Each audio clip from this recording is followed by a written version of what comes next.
Assalamualaikum, salam Malaysia Madani. Bersama saya Lydia Yusrina Abdul Ilyas dalam Berita Pagi Sarawak edisi Ahad 3 Disember. Berita Pagi Sarawak pagi ini kita mulakan dengan perkembangan ini.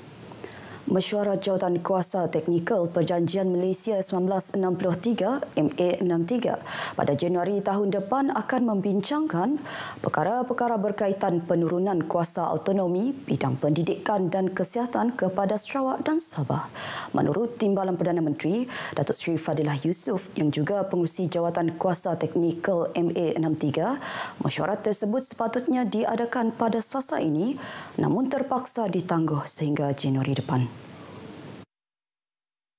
Ia berikutan kebanyakan menteri terlibat dalam jawatan kuasa itu menghadiri persidangan ke-28 pelbagai pihak COP28 Konvensyen Rangka Kerja Pertubuhan Bangsa-Bangsa Bersatu mengenai perubahan iklim UNFCCC di Dubai. Pembentangan berkaitan autonomi pendidikan dan kesihatan negeri Sarawak dan Sabah akan menjadi fokus utama mesyuarat jawatan kuasa teknikal MA63 nanti.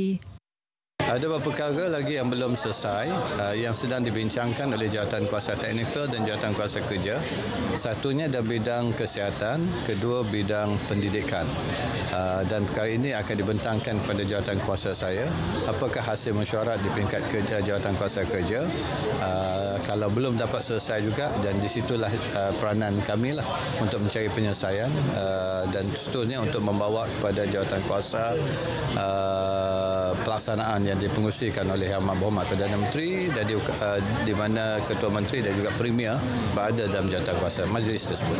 Tambahnya, isu autonomi pendidikan dan kesihatan akan melibatkan kuasa tadbir dalam kedua-dua bidang itu dapat diserap kepada kerajaan negeri maupun jabatan-jabatan di peringkat negeri.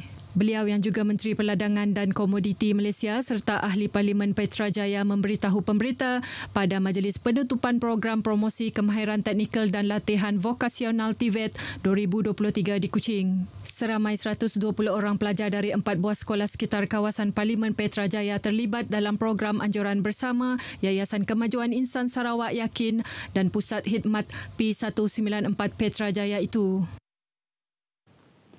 Long Tuan Terusan Dilawas berpotensi dibangunkan sebagai Taman Agro. Timbalan Premier Dato' Amar Wang Tengah Ali Hassan berkata, melalui insentif Agensi Pembangunan Wilayah Utara NRDA, perancangan ini akan dapat direalisasikan. Menurut Dato' Amar Awang Tengah lagi, lokasi strategik berdekatan anjung usahawan Long Tuan dijangka menghasilkan produk pertanian secara konsisten, memproses sekaligus dapat menghasilkan jenama produk pertanian dari Long Tuan. Penanaman padi, pisang, jagung termasuk peternakan kerbau antara produk bernilai komersial yang dicadangkan. Dato' Amar Awang Tengah berkata demikian pada perasmian bangunan anjung usahawan di Lawas. Mengulas lanjut mengenai anjung usahawan itu, ia sebagai langkah untuk membantu usahawan tempatan menjalankan perniagaan. Pada majlis tersebut, beliau turut menyampaikan penyerahan cek pampasan melibatkan 6 projek pembangunan di daerah Lawas. Kementerian Belia Sukan dan Pembangunan Usahawan MySed akan melaksanakan kerja baik pulih 2 fasiliti sukan di Kapit. Menterinya Datuk Seri Abdul Karim Rahman Hamzah berkata, 2 fasiliti itu adalah sebuah dewan tertutup dan fasiliti kolam renang Kapit. Jelasnya, lawatan beliau ke lokasi tersebut mendapati fasiliti itu mengalami pelbagai kerosakan antaranya kebocoran dan kerosakan lantai. Beliau dimaklumkan mengenai perkara itu oleh Wakil Rakyat Tempatan semasa persidangan Dewan Undangan Negeri Sarawak. Bagi saya lah, secara rambang kemungkinannya daripada 8 ke 10 juta. Karena saya mau melihat Dewan tertutup itu kalau dapat dipasang dengan hawa dingin juga. Beliau berkata demikian pada sidang media selepas majlis perasmian Hari Belia Sarawak di Kapit. Datuk Seri Abdul Karim menambah, kementeriannya akan memastikan dewan tertutup itu dapat digunakan oleh masyarakat di Kapit khasnya. Setiap Jawatan Kuasa Kemajuan dan Keselamatan Kampung JKKK seluruh negara akan diberikan dana RM5,000 untuk menjalankan aktiviti di kawasan masing-masing bermula tahun hadapan. Timbalan Menteri Kemajuan Desa dan Wilayah Datuk Rubiah Wang berkata ia diberikan kepada JKKK berdaftar di bawah KKDW dan mendapat rekod pelaporan baik daripada pegawai daerah masing-masing.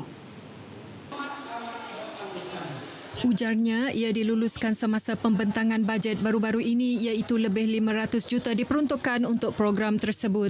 Beliau memberitahu demikian dalam Majlis Penutupan Program Desa Cerdas PDC peringkat Parlimen P197 Kota Samarahan 2023 di Serian. Beliau turut memaklumkan kerajaan telah memperkenalkan dana komuniti madani dengan peruntukan sebanyak RM1 bilion khusus untuk membantu setiap kampung atau kawasan penempatan komuniti bagi menjalankan kegiatan ekonomi masing-masing. Melalui dana tersebut, setiap kampung, desa, rumah panjang atau kawasan projek perumahan rakyat PPR di kawasan bandar bakal diberikan sumbangan dana daripada kerajaan berjumlah RM50,000 hingga RM100,000. Ujarnya, ia bukti bahawa kerajaan perpaduan memastikan sistem tadbir urus secara berkesan bagi memastikan semua kawasan kampung terutamanya sejahtera dan berdaya maju bukan sahaja dari segi infrastruktur bahkan ekonomi. Persatuan Pekerja Minyak dan Gas Sarawak SOKWA terus diseru membantu warga Sarawak mendapatkan pekerjaan dengan syarikat yang terlibat dalam bidang industri minyak dan gas di negara ini. Timbalan Menteri di Jabatan Premier Sarawak bagi Pemantauan Projek Imigresen dan Buruh, Datuk Gerawat Gala berkata, SOKWA amat memainkan peranan dalam memastikan majikan merekrut warga tempatan untuk bekerja dalam industri tersebut di Sarawak. Laporan boleh dibuat jika didapati majikan merekrut bukan warga Sarawak berikutan Kementerian Belia Sukan dan Usahawan memberi jaminan hanya warga Sarawak yang layak diberi peluang dan keutamaan. Namun begitu, sekiranya majikan tidak dapat merekrut warga tempatan barulah diluluskan permit kerja untuk membawa pekerja dari luar atau bukan pemastautin. Beliau berkata demikian pada Majlis Perasmian Pameran Kerjaya dan Latihan SOKWA 2023 di Miri. Pembangunan infrastruktur di kawasan Dewan Undangan Negeri Telan Usan terus diberi penekanan oleh wakil rakyat bagi memastikan penduduk di kawasan pedalaman Baram itu mendapatkan kemudahan dan keselesaan. Ahli Dewan Undangan Negeri Telan Usan, Datuk Denis Ngau berkata antara pembangunan infrastruktur tersebut adalah kerja-kerja membina semula 3 jambatan yang rosak semasa banjir besar di Baram mulai tahun hadapan. Jelasnya, 3 jambatan yang runtuh dan rosak semasa kejadian banjir besar pada 2021 itu akan dibina semula dan kerja-kerja pembinaan dijangka dimulakan tahun depan. Jambatan ini terletak di Sungai Paung, Ulu Sungai Tutuh dan di Long Loteng. Beliau juga memberitahu Jabatan Kerja Raya telah membuat anggaran kos bagi projek tersebut adalah bernilai RM3 juta untuk satu jambatan. Beliau ditemui pemberita selepas merasmikan Majlis Makan Malam pra-Christmas kali kelima tahun 2023 Persatuan Penduduk Long Atip di Miri. Jabatan Hutan Sarawak menandatangani Memorandum Persefahaman MOU dengan Institut Kajian Alam Sekitar Negara Jepun untuk memudahkan kerjasama penyelidikan mengenai pengurusan hutan lestari SFM di Sarawak.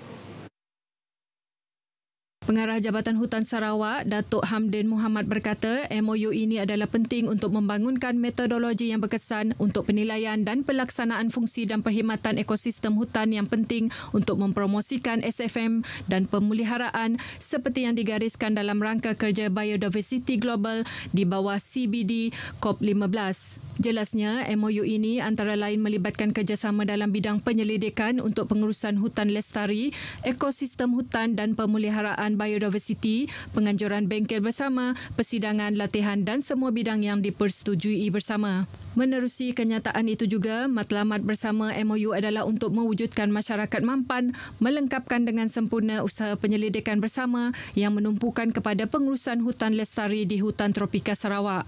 Ia ditandatangani oleh Pengarah Hutan Sarawak, Datuk Hamdin Muhammad dan Presiden Institut Kajian Alam Sekitar Jepun, Dr. Kimoto Masahide selepas simposium anjuran institut tersebut di Kyoto, Jepun. Berita pagi Sarawak berakhir di sini. Saya Lydia Yusrina Abdul Ilyas dari Sungai hingga Segera, Palestin Pasti Merdeka.